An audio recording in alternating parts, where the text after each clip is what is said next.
Nếu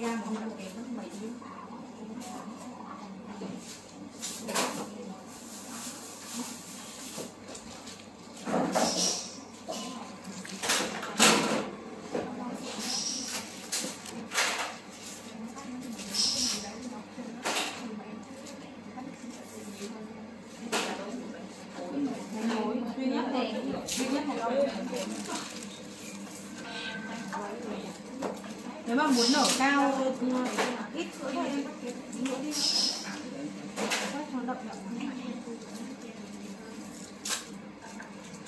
nếu mà nướng nhạt là bao nhiêu?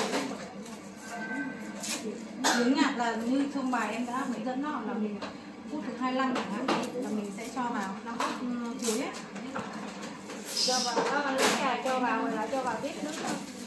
Đúng rồi, đang phải đặt thật nhanh nhá. Vì là lúc đấy là mình đặt lâu nó dễ phụ chân.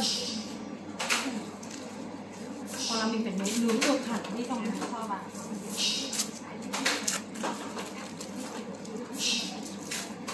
Còn cái thực ra cái phô mai này nó phải cháy đen đen nó mới là đẹp.